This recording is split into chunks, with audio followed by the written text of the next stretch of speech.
रात्रभर पाणी भरून सकाळी लवकर मोटर बंद करून उन्हाळ कांदा लावायचा, त्याच्यामुळे सकाळी वावर बांधून घ्यायचा आहे. आमच्या सकाळचं वातावरण लय खतरनाक राहतं. रात्री भरपूर थंडी वाजत, पण आता काय थंडी वाजत नाही. वावर बांधायला आम्ही दोघं जणांशी याला दाजीन आम्ही, बाकीची माणसं नंतर येणार. आम्ही रात्रीशी पाणी भरायला होतो. पाणी भरून झालं आणि वावर बांधायला लगेच सुरुवात करून दिली. दाजील म्हणून थोडा दमाई घेत जा, आपल्याला जरा आराम करायची सुद्धा गरज आहे. केसाय मोगली वाणी वाढल्या, पण टाइम भेटत नाही कटिंग करायला. आम्हाला रोज काम राहतात. वावर बांधायला 4 माणसं, त्याच्यामुळे लवकर वावर बांधून झालाय. आजपासून कांदा लावायला सुरुवात करायची, त्याच्यामुळे बांधा पेटून लगेच घेतला. म्हणजे एक बांधाल गाबाळ राहणार नाही. घरी येऊन फोन करून सांगला तर घरी येताना या झाडाचा पाला घेऊन या. या पाला का लागत तुम्हाला माहित होईल, कमेंट करून नक्की सांगा. घरी आल्यावर पोरा माझल पक्की याड्यात काढे. त्यांजल मा सांग थांबा, आता तुम्हाला व्हायरल करून टाकी. तुम्हाला थोडा वेळ आराम केल्यानंतर डायरेक्ट आंघोळ करून घेतली. आता डायरेक्ट उन्हाळ कांद्याचं रोप उपटायला जायचं आहे. माणसात वावरात पोहोचले पण रोपच उपटेल नाही, त्याच्यामुळे पाटपाटा रोप उपटून घ्यायचं आहे. अर्जंट मध्ये 2 जाळे उपटून घेतल्या. या जाळ्या ट्रॅक्टर मध्ये आता वावरात नेऊन द्यायच्या ते माणसांना. कांदा लावायला माणसा थोडीशी याला, त्याच्यामुळे टेन्शन घ्यायचं काय काम नाही. आम्हाला लगेच दुसरा काम लागलाय. कोबी काढून न्यायला, त्याच मग बारीक बारीक कोबी ती काढून घ्यायची.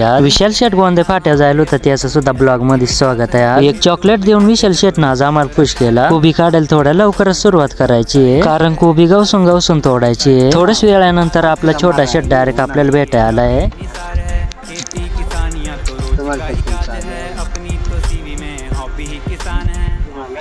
पर काहीच नका खावर ना,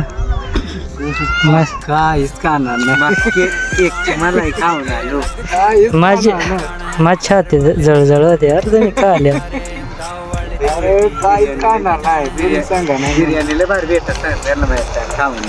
मोठा शेट आणि छोटा शेट डायरेक्ट संगमनेरला चालले, कारण आपली 220 शोरूम मध्ये लावलाय. अजून गाडी नेली होती सर्व्हिसिंग करायला. गाडीची बॅटरी खराब झाली, तीच बदलून आणायची होती, त्याच्यामुळे 8 दिवस गाडी ठेवली. आम्ही डायरेक्ट कोबीचं डाग भरायला सुरुवात केली. लगेच कोबी नेल गाडी थोड्या वेळा नेणार, त्याच्यामुळे डाग लवकरच भरून घ्यायचा. तर मित्रांनो, लाईक आणि फॉलो करून घ्या. लाईक आणि फॉलो करायला काय पैसे लागत नाही.